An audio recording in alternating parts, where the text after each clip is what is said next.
I had a massive 22-minute commute to my office. And my friend Ken Berry, who has a stutter, said, would anybody like to have this book on tape I've got? And I raised my hand. Yes, I said I would. Then afterwards, he said, okay, you got it, Hank. And I said, what is it? He said, it's the goal. I'm like, I don't care. So I was just happy to have something to keep me busy for 22 minutes on the ride in and the ride out. So I got my buddy's book on tape and started listening to it. It wasn't very many trips back and forth to the office before I was like, uh-oh, I've been doing things wrong for my whole life so far. That's not so good. So anyway, that's my introduction.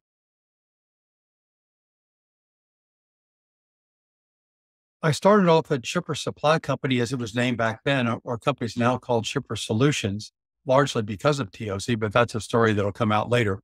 The company held about $3.75 million worth of inventory, as I recall. Of that, about $750,000 of the inventory was dead. So nothing happened with that.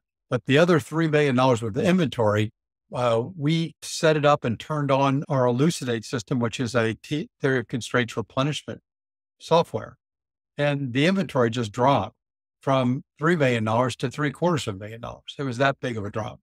And so this money just came out of the company, which I used to buy my house out in the country.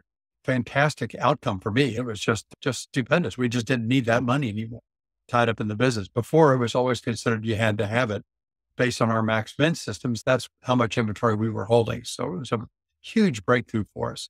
And I guess it was probably read the goal that spring following. I think I read it about this time of the year, September. And by spring, we had the software, and that was the outcome that we saw.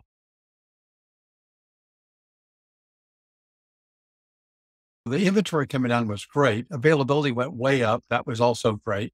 So then the question is, how do we take advantage of that? And I met with Ellie Goldratt in person, Portland, Oregon, and just about as far away from our place as we could get. He was kind enough to take my computer and he wrote a note to Rami Goldratt, who was doing solutions for sales back then. This is probably 2000 and early 2004. And he said, you will go to Louisville, Kentucky and take care of this guy and not charge him very much for solutions for sales. I mean, I don't know why I was taken care of. I did show off a current reality tree kind of self-taught that I did. He looked at it and found it was wet. I didn't know what wet meant. He said, that means your logic is held together by spit. He said, what did this take you a couple hours to do? I didn't have the heart to tell him it took me 2 months, but he was kind enough to send an email from my computer to Rami and said, you will go and do this. And it was signed Abba. Rami came to Louisville to see me that summer. His son, Yair, first child, was 3 weeks old when he was dispatched to visit me in Louisville. We spent a week together and we came up with a decisive competitive edge and the mechanism to sell that decisive competitive edge. And it's just interesting how these things happen. He shared with me his slides, the PowerPoints. I converted them over to be Shipper Solutions slides.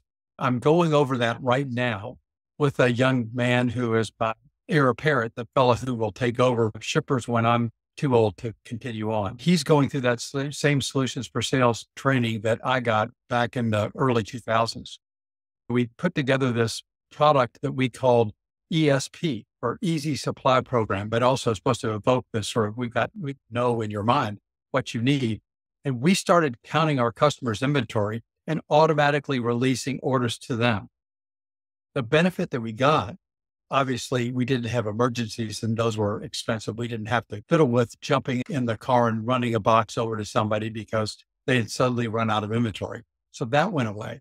But we did have the added time expense of going to visit the customer. But the cool thing is it's getting to be the time where people really didn't want you in their businesses. They wouldn't let you in. You couldn't call and get an appointment. Nobody would answer their phone on their desk, which they had done 20 or 30 years earlier, but they weren't doing it anymore at the beginning of the century. So this got us into these companies, which was helpful, but also it helped us do something that may be not obvious, which is we replenish them weekly. So we went over there to visit, to drop off whatever they consumed every week. So instead of having big spikes of consumption, we had a whole bunch of little spikes of consumption. we smoothed demand by doing this, and the inventory was able to drop down again. So even less investment than I told you about before for satisfying our customers. And that savings, the money we saved in interest alone far exceeded any extra cost of gas or cars or something like that. The people were already available to go out there. And instead of not being able to get in to see the customer, they suddenly were part of the customer's business. And they were able to get in there and talk about all kinds of things, which turned into more business for us. So it was a double win. Typically saw customers double their amount of volume with us when we put them on ESP. It was just so easy. Why would I go to the work of ordering from my suppliers if I could give it to shippers and they do it all for me? And so that was a very, very nice thing for a company that sells a tiny fraction of a customer's annual purchases.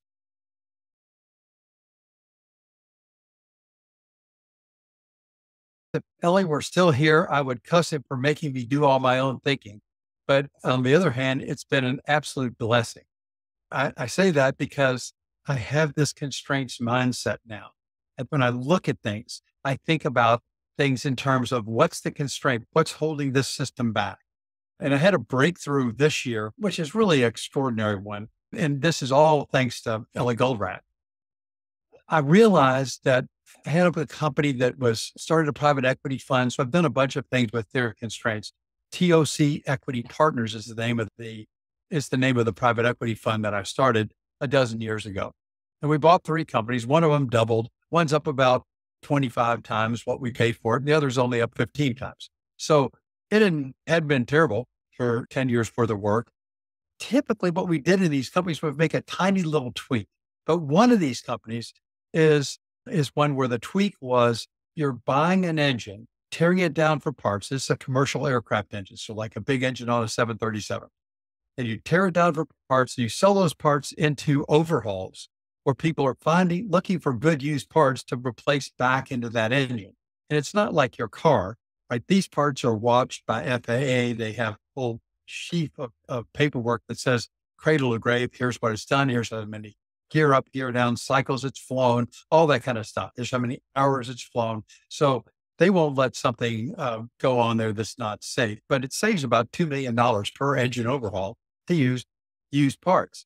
Many companies speculate by buying engines, ripping them down for parts, and then sell those parts into the marketplace. And the company that we bought ripped those things down and made 55% margin. So you buy an engine for $2.5 million, you'd sell it for $5.5 million, the parts. So this is a huge margin, $3 million of margin on a $2.5 million investment. This is really nice. You don't typically see that. So I asked them, how long does it take you to get that return? And they said, about 5 years. So we took the 55% margin, divided it by 5 and got 11. And suddenly we weren't as impressed with them as we had been before. And so I asked them, if you had to discount it, how much would you have to discount to make it turn faster? And they said, I don't know if we give a 20% discount, it'd jump off the shelves. I bet in 3 months we'd have our money back. So that's what we did. That was about all we did. Theory of constraints is powerful from the standpoint that if you recognize the constraint, you can do one little tweak, one little kind of change of how you think about it. In this case, velocity turns times earns. So you get 35% margin. And with some extra time spent to close on an engine, these engines are expensive. It's like closing on a mansion. So it's a pretty expensive investment to buy one of these engines, $2.5, $3 million. So you did take a month to get all the paperwork together, get all the lawyers together, sit at closing table. So it's just like closing on your house, maybe even more complicated. And so that would add a month. Then we'd have 3 months, we get our money back. And so we could do 3 turns a year now and get 35% margin 3 times a year, or 105% return instead of 11%. And you'd be shocked. The company did better. So this is why it's worth 25 times what we paid for it now. But what happened to us, and this is the kind of interesting part of the story and insight that I got from Ellie not being here, because I would have asked him had he still been around. And instead, I have to now think for myself, as I mentioned. What happened was COVID struck. Nobody rebuilt engines anymore because they had extra planes to use. Don't need any rebuild yet. So we'll wait and do those rebuilds later. Ellie told me, Henry, if you can't solve a problem, which was how do we sell parts into overhauls that aren't happening? If you can't solve a problem, solve a bigger problem. I started thinking about it and I thought, oh my gosh, there's a constraint coming for commercial aviation. They haven't seen yet. It's inevitable. It will come. There's no way to get around it because if you don't do any maintenance for 3 years, the companies that provide the maintenance service go out of business. They at least lay everybody off. They'd go to some sort of hibernation mode. And when you want to use them again, which happens to be right now in the summer of 2024, we have international flights past where they were before COVID. A year earlier, domestic flights went past where they were before COVID. So we're in a situation where the entire industry has a constraint. And I've been taught businesses had constraints. Different other systems, like a church, would have a constraint. But in industry, a whole industry, and it's not a small industry, it's a gigantic industry, has a constraint. And that lack of mechanics, skilled labor to do that work, and the lack of the MRO companies that employ those mechanics, and the lack of parts those are all sort of the lack of MROs, the lack of parts, the lack of pilots and crews and air traffic controllers. All those things are just fluff, right? Those are temporary bottlenecks, but not actually the constraint. The constraint is these A&P mechanics who have to turn the wrench. They all have my color hair and they retired or fired during COVID and they're not coming back. It takes 3 years to certify a new one. So how is this ability to overhaul an engine not the constraint to the whole industry? My best guess is there are 4,000 planes that are perfectly fine planes sitting in the desert waiting for their engines to be overhauled. You would expect that turnaround times would go from 3 months to something longer. Yes, they're now approaching 1 year. You induct your engine today, this time next summer, you can expect to get your engine back. I'm not sure you will expect to get it back, but you might be able to get it back by then. So what I'm doing now with this theory of constraints knowledge is starting a company that has the capacity to overhaul engines very quickly. The industry desperately needs it. It costs the airlines $4 million a month not to fly a plane that they own that's stuck out in the desert.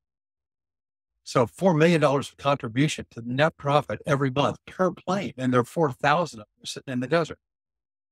This is a pretty big problem. And that's the one I'm working on now with something called the Aviation Protection Group. So I cuss Ellie for being gone, but it's a good thing that others of us, now that we don't have him around to use as a crutch, actually have to get up and walk on our own 2 feet and try to make things happen and make the world a better place to some extent. So that's my thanks to Ellie.